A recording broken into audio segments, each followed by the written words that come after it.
सबै स्वागत छ र यो बढी चाहिँ कुरा नगरिकन सिधै म यो ऐतिहासिक एकता सहितको आन्दोलन घोषणा सभाको अध्यक्षता गरिदिनुको लागि संयुक्त रूपले अध्यक्षता गरिदिनुको लागि चाहिँ मणिराम गेवालीजी र अध्यक्ष सुवाजीलाई म हार्दिक अनुरोध गरेँ।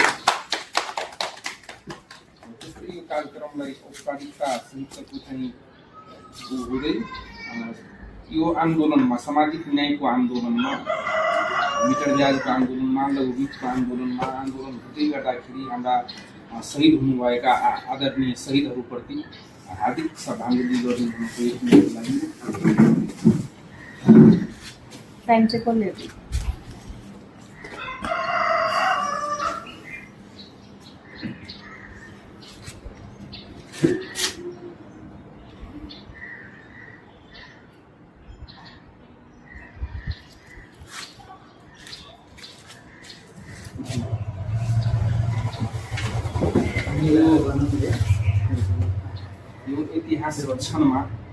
यो ऐतिहासिक क्षणमा हाम्रो लागि यो समय कतिको महत्त्वपूर्ण छ सबैलाई अवगत नै होला।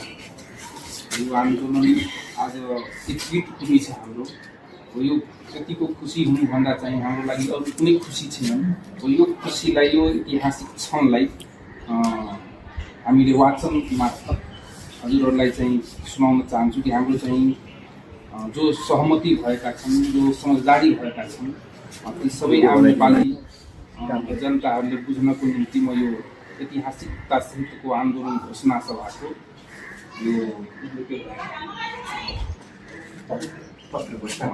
घोषणा पत्र सुनाउन गइरहेको छु। ऐतिहासिक एकता सहितको आन्दोलन घोषणा। नेपालका श्रमिक, किसान, साना उद्यमी तथा श्रमजीवी वर्ग वर्षौंदेखि मिटर ब्याज, लघुवित्त र वित्तीय संस्थाहरूको नाममा चलाइँदै आएको योजनाबद्ध शोषण, अन्याय र उत्पीडनको चक्रमा फँसिरहेका छन्। राज्यका तर्फबाट बारम्बार प्रतिबद्धता व्यक्त गरिए तापनि ती प्रतिबद्धताहरू व्यवहारमा परिणत हुन सकेका छैनन्। यस परिस्थितिमा हामी मिटर ब्याज तथा वित्तीय शोषण विरुद्ध सङ्घर्षरत सङ्गठन या आफ्ना कार्यदिशा, आन्दोलनका अनुभव र जनसरोकारका मुद्दाहरूलाई साझा रूपमा अघि बढाउने ऐक्यबद्धता निर्णयमा पुगेका छौँ। मिटर ब्याज विरुद्ध किसान मजदुर आन्दोलन नेपाल तथा यसको विभिन्न भगिनी सङ्गठनहरू र लघुवित्त तथा वित्तीय शोषण विरुद्धको सङ्घर्ष समिति नेपाल तथा त्यसका भगिनी सङ्गठनहरू बीच आपसी समझदारी, साझा दृष्टिकोण र जनताको आर्थिक मुक्ति तथा सामाजिक न्यायका साझा लक्ष्यका आधारमा आन्दोलनको निर्णय गर्नका लागि आज यो ऐतिहासिक एकता पत्र जारी गरिएको छ। साथै हामी देहाय बमोजिमका निर्णयहरूमा सहमत छौँ।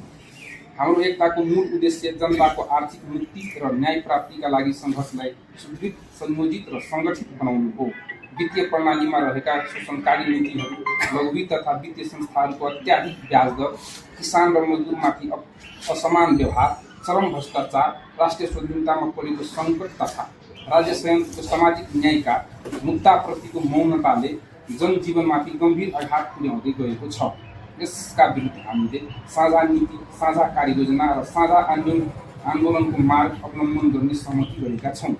जनवर्गीय मुद्दाहरूमा सङ्गठित सङ्घर्ष गरिरहेको हाम्रा सबै सङ्गठनहरूको केन्द्रीय कार्यालयका सदस्यहरू सम्मिलित संयुक्त र राजनीतिक मोर्चा निर्माण गरिनेछ।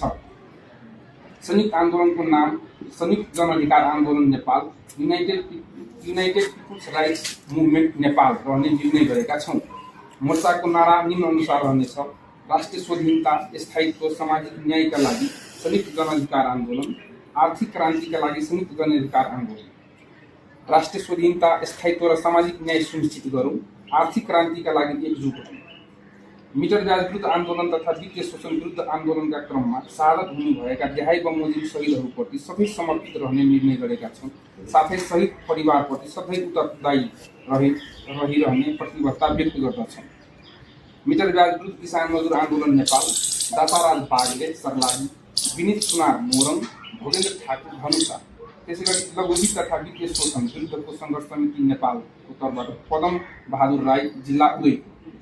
मिटर ब्याज विरुद्ध आन्दोलनलाई वैचारिक रूप दिई सङ्घर्ष गर्नका लागि समाजलाई जागृत तुल्याउन अहम भूमिका खेल्नुभएका सिराहा जिल्ला निवासी स्वर्गीय रामबालक यादवलाई आस्था र विचारको धरोहर मान्ने निर्णय गरेका छौँ।